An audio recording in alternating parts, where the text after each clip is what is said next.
मुसलमान तो बाबर की औलाद हैं और तुम गद्दार राणा सांगा की औलाद हो। कब तक सूरज चांद रहेगा?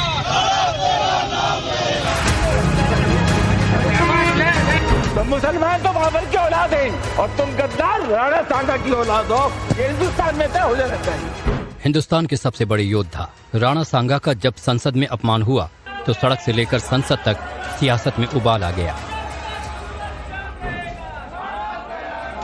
समाजवादी पार्टी के सांसद रामजी लाल सुमन के राणा सांगा पर दिए बयान ने अखिलेश और पूरी समाजवादी पार्टी को बैकफुट पर ला दिया है। एक तो ये बीजेपी के लोगों का तकिया कलाम हो गया है सभापति महोदय कि मुसलमान इनमें बाबर का डीएनए है। उप सभापति महोदय मैं जानना चाहूंगा कि बाबर का डीएनए मुसलमान में है। हिंदुस्तान का मुसलमान तो बाबर को अपना आदर्श मानता नहीं है। लेकिन सभापति महोदय मैं जानना चाहूंगा कि बाबर को लाया कौन? बाबर को इब्राहिम लोदी को हराने के लिए राणा सांगा लाया था। तो मुसलमान तो बाबर की औलाद हैं और तुम गद्दार राणा सांगा की औलाद हो। ये हिंदुस्तान में तय हो जाना चाहिए। अगर बाबर की तो आलोचना करते हैं, राणा सांगा की आलोचना नहीं करते। सपा सांसद रामजी लाल सुमन के बयान से जहां समाजवादी पार्टी चौतरफा हमले का शिकार हो रही है, तो सपा सुप्रीमो अखिलेश ने भी बीजेपी पर कटाक्ष करते हुए इतिहास के पन्नों को पलटने की बात कह दी। अखिलेश यादव ने अपने सांसद का समर्थन कर विवाद का एक नया चैप्टर खोल दिया।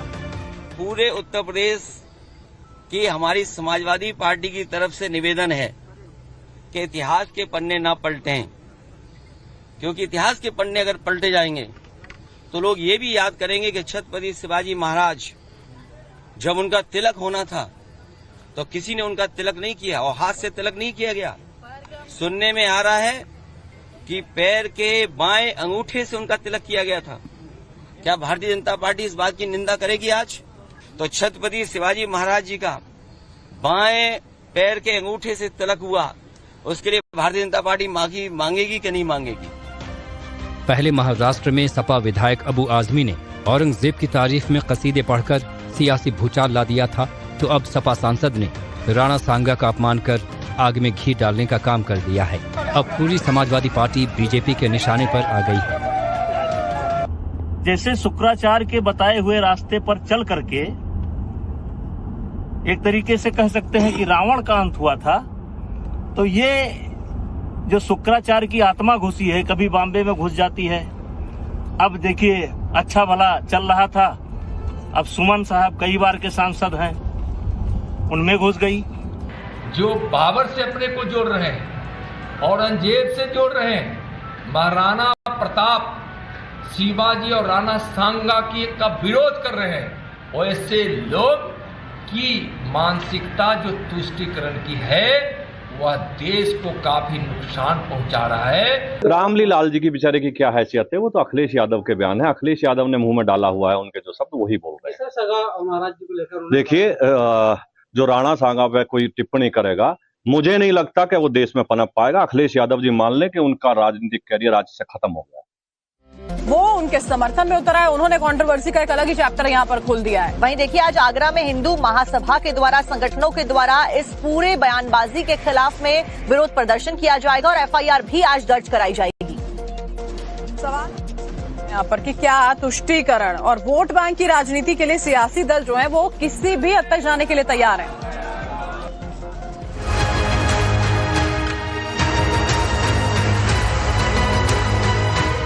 तो मुसलमान तो बाबर की औलाद हैं और तुम गद्दार राणा सांगा की औलाद हो।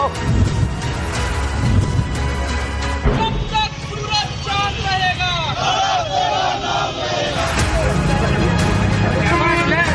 तो मुसलमान तो बाबर की औलाद हैं और तुम गद्दार राणा सांगा की औलाद हो। ये हिंदुस्तान में तय हो जाना चाहिए। हिंदुस्तान के सबसे बड़े योद्धा राणा सांगा का जब संसद में अपमान हुआ तो सड़क से लेकर संसद तक सियासत में उबाल आ गया।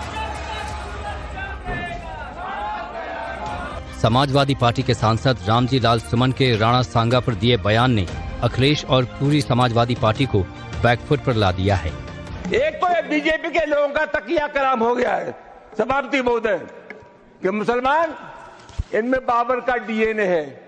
उप सभापति महोदय मैं जानना चाहूंगा कि बाबर का डीएनए मुसलमान में है। हिंदुस्तान का मुसलमान तो बाबर को अपना आदर्श मानता नहीं है। लेकिन सभापति महोदय, मैं जानना चाहूंगा कि बाबर को लाया कौन? बाबर को इब्राहिम लोदी को हराने के लिए राणा सांगा लाया था। तो मुसलमान तो बाबर की औलाद हैं और तुम गद्दार राणा सांगा की औलाद हो, ये हिंदुस्तान में तय हो जाना चाहिए।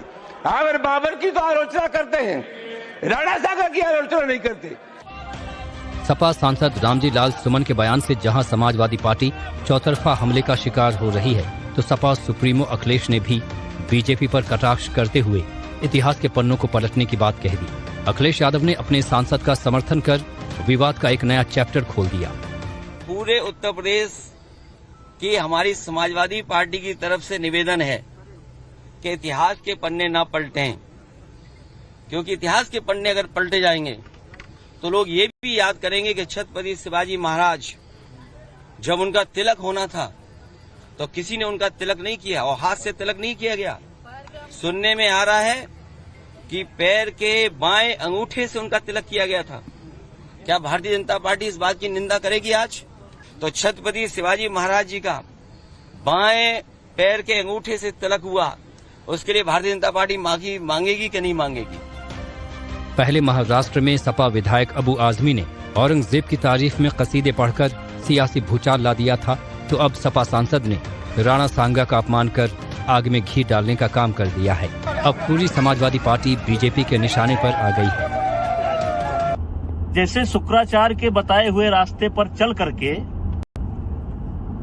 एक तरीके से कह सकते हैं कि रावण का अंत हुआ था, तो ये जो शुक्राचार्य की आत्मा घुसी है, कभी बॉम्बे में घुस जाती है। अब देखिए अच्छा भला चल रहा था, अब सुमन साहब कई बार के सांसद हैं, उनमें घुस गई। जो बाबर से अपने को जोड़ रहे हैं, औरंगजेब से जोड़ रहे हैं, महाराणा प्रताप, शिवाजी और राणा सांगा का विरोध कर रहे हैं, और ऐसे लोग की मानसिकता जो तुष्टीकरण की है वह देश को काफी नुकसान पहुंचा रहा है। रामली लाल जी की बेचारे की क्या हैसियत है, वो तो अखिलेश यादव के बयान है। अखिलेश यादव ने मुंह में डाला हुआ है, उनके जो शब्द वही बोल रहे हैं। सगा महाराज जी को लेकर देखिए, जो राणा सांगा पे कोई टिप्पणी करेगा, मुझे नहीं लगता कि वो देश में पनप पाएगा। अखिलेश यादव जी मान लें कि उनका राजनीतिक कैरियर आज से खत्म हो गया।